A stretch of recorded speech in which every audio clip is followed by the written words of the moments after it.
Welcome to the eCommerce Badassery podcast, the place for scrappy female entrepreneurs who want to learn actionable steps and strategies to grow the traffic, sales, and profit in your e-commerce business. I'm your host, Jessica Totillo-Coster, a 20-year retail veteran who spent 3 years as the only employee of a 7-figure online store. That shit was crazy.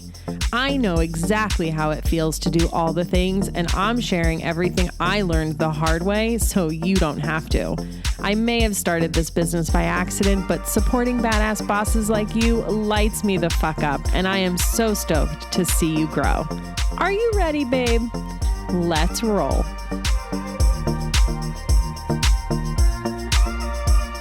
Welcome back to the eCommerce Badassery podcast. I'm your host, Jessica Totillo-Coster.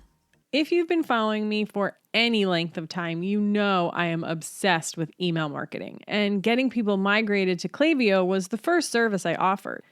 Now, of course, I also have packages for high-level holistic e-commerce strategy and SEO support, and I'm building out some DIY learning options for you. But email is still a huge part of what I do. It has a great ROI. It has been accepted as a marketing communications medium by people of all ages. And as technology advances, there's so much cool stuff that you can do with automation and things like that. But email has a little sister. And when it comes to millennials and Gen Z, they're all about text message or SMS marketing. And that's what we're going to talk about today. Now, before we get into it, it's not a replacement for email, and it's not right for every customer base, but it can be powerful and also makes a great complement to an already solid email strategy. There are two other caveats here. One, it's not quite as widely accepted in general as email marketing yet. So there's still a good number of consumers who want nothing to do with receiving text message marketing, and I happen to be one of those people. I like to keep my texts for those I actually want to talk to, and I like my marketing messages in my inbox where I can leave them if I don't want to read them. SMS messages, on the other hand, are so much more in your face, and that likely has a lot to do with why SMS have an open rate of over 90%. Not to mention, the majority of them are read within just a few minutes of receiving them. The other caveat is there are a lot of companies that have gotten themselves into big trouble with SMS marketing, paying a shit ton of money in fines. The penalties for sending unsolicited text messages are hefty, like $500 to $1,500 per incident. And by per incident, I mean per text message. I don't tell you this to scare you or dissuade you, but to urge you to do it the right way and make sure you are in compliance. Do not be willy-nilly about this shit. Okay, now that we got that out of the way, let's dive into some of the key things you need to know and some easy strategies you can implement. First things first, you're gonna want a platform built for this, obviously. There are a bunch out there that integrate with some of the tools you already use, and Klaviyo, for instance, launched SMS marketing at the beginning of the year. I really like the idea of having it be a part of or integrated with your email marketing platform so you can use them together and have visibility into whether or not a subscriber opened one or the other, and we'll talk more about all of that in a bit when we get to some strategies you can implement. Some of the more popular platforms are SMS Bump, which is now part of Yotpo, and there's another one I heard of more recently called Emotive. Their focus is actually giving you a platform to have an automated two-way conversation with your subscribers, which is super cool. At this point, I haven't had the opportunity to use that app, so I don't know much about it. But from a general marketing perspective, we know a two-way conversation is much more powerful than just blasting out messages to people. This, of course, will depend how smart their AI really is, though the statistics they share on their site seem pretty promising. That being said, Klaviyo does have an SMS inbox on their product roadmap, but there aren't any details on how that's going to function. From what I can tell, it will be more like if someone responded to one of your emails and it went to your customer service inbox, for example. One of the things I want to make sure you consider when choosing a platform is the type of phone number that you get. If you've ever signed up for a text marketing list, I'm sure you've seen that most of the time it's a short, maybe 5-digit number. The thing to be aware of is that these numbers are often shared. So you may have experienced a time where you've received a message from 2 different companies, but they came from the same short number. This happened to me, and when I was attempting to unsubscribe from one list, it actually unsubscribed me from both, and I never bothered to resubscribe to the original one. With Klaviyo, they actually give a typical 10-digit number, which can seem annoying, but then that number is unique to you, so you never have to worry about losing a subscriber by accident. You can also get a short number from them, but because it's unique, it's not inexpensive. I say if you want to get started with Klaviyo SMS, just stick to the long number. And if you find success and want to get a short number, you can invest in that later. A couple other things you want to keep in mind is that texts are short form by design and only allow for 160 characters, so keep your messages short and sweet. When you're writing them out on these platforms, it should tell you how many messages it's actually going to be for the user, the person who receives it. You definitely don't want to bombard your subscribers with multiple messages in a row. Do you have one of those friends that insists, like, instead of just typing out one long message to you, they send you 10 individual ones, one thought after the other? Does that annoy the fuck out of you too? If you can't get it down to one message, maybe two, it probably shouldn't be a text message at all, and consider sending it as an email instead. A couple more things to know, and then we'll jump into some strategies. In terms of how you're charged for these, it's generally just a few pennies per text, and often it's a pay-as-you-go model, so it's super cost-effective.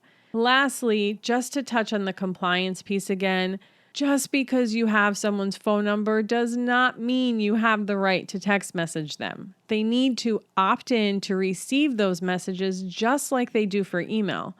So focus on collecting their phone number through a pop-up form or having them text the word join to your number. This is just one of those few keywords that you're actually required to have, along with stop to opt out and some variations of each. Klaviyo manages consent for you and won't send a text message if they don't have SMS consent on their profile.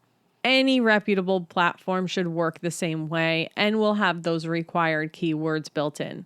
I just want to make sure that you're aware and you're asking the right questions when you are looking at different services. And to really protect yourself, go for the double opt-in. This is much less cumbersome in SMS than it is in email because it's happening all in the same text thread. Okay, I'll stop harping on that. So, when do you actually want to use text messages and how can you work them into your overall marketing strategy? The first question is to ask yourself, do you think it's something your customer will be interested in receiving? If they're over 50, maybe not. If they're in their 20s, most likely. And then those in their 30s and 40s, just test it out and see. It's going to be a mixed bag there. The good news is, since you have those pay-as-you-go options, you can test it out without spending anything until you send an actual text message. So the barrier to entry is pretty low. Next, I would start by inserting it into your existing automation flows, like your cart recovery or anything else that is time sensitive. Because the open rate is so high and immediate, it's a great tool for last chance reminders, short-term flash sales, and even reminding your customer that you're about to start a live sale on your social channel. So for instance, let's say you're going to host a live sale or a trunk show on Instagram. You can announce it to your email list a few days before, getting them excited about it. The email gives you the opportunity to provide more details and information about the sale, when it's going to be, a sneak peek at what you're going to be featuring, etc. Then maybe 15 to 30 minutes before the actual event, you send them a text message to remind them that the event is happening soon. For your cart abandonment emails, maybe you send them an email first, and then if they haven't opened that email within a day or a few hours, you can follow up with a text message. This is where having your SMS deeply integrated with your email platform is really powerful. You may also want to use SMS marketing if you're having a short-term flash sale, like only 24 hours. And even better is you may want to do some exclusive perks just for your SMS subscribers. So if you have a happy hour sale that's just a few hours during the day, an email could be too slow to communicate this, but SMS would be a great option. Here's the other nice thing about SMS. Not a lot of people are doing it. It's still early in the game. Sure, it's been around for a few years, but the adoption rate is still so low. And because the younger generation doesn't even know a time when smartphones weren't a thing, it's all they really know. SMS has the potential to be to that generation what email is to the older generation and radio was to those before them. There is power in being early. It is also possible to be too early at something. And for instance, I'll give you an example. A company I worked with did text messaging years ago, like 8 years ago. It was way too early. People weren't into it and the program bombed. But times have changed. So if it's something you've been considering, now is a great time to get started. And if it's something you tried in the past and it didn't work, it might be worth trying again. Also, keep in mind that SMS messages are very personal. You've probably heard me say that when someone subscribes to your email list, they're inviting you into their inbox. And SMS is the same, but even more so. It's important you treat that with respect and build a relationship with them through SMS the same way you would an email. So you should also have a welcome series onboarding them to your text list. Set the expectation. Let them know what to expect. How often are you going to send messages to them? What are they going to be about? One of the biggest issues with marketing and customer service just in general is not properly setting the expectation for the customer. And that is with everything from your email list to how long things are going to take before they leave your warehouse and when they can expect to receive their item. So the more that you can set up in the beginning to let them know, the better off you're going to be.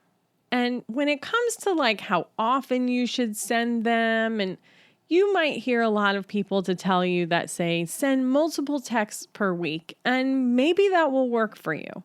But you have to really understand your customer and what they want. So if you don't already know that, start researching now. And then when you do start doing SMS, just start testing it. Just test and see what happens. If you're sending every day and you're getting a lot of people opting out, well, then that tells you they don't want text from you every single day. Maybe it's 1 to 2 times a week. Maybe you ramp it up around certain events and things like that, certain holidays. Like I said, you do things specifically for the SMS people so that they feel special and there's a reason for them not to opt out. Another good trick, and I do this for email all the time, is unless you have a really good deal to send them, something that you want everyone to know about, you might want to just exclude anyone who made a purchase in the last few days or the last week. It's going to depend on how often your customer shops with you. So keep that in mind. But if you know that people only shop with you like every 3 months or something like that, maybe they don't want every fucking text that you're going to send. So remember that you are in their personal space on their phone and you want to treat it with respect. So that is SMS marketing. There are a ton of platforms out there that will help you. Look for one that integrates with your email platform so that you can use the two in conjunction with one another. And if you do end up implementing this, I'd love to hear how it goes for you. So DM me on Instagram and tell me all about it. And that's all I've got for you today. So until next time, my friends, I'll see you on the flip side.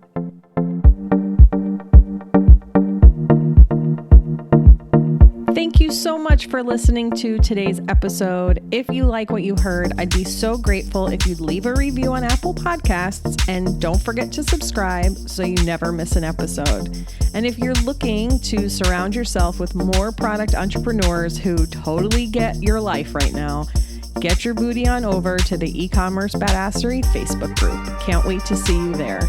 Until next time, e-commerce friends, stay badass.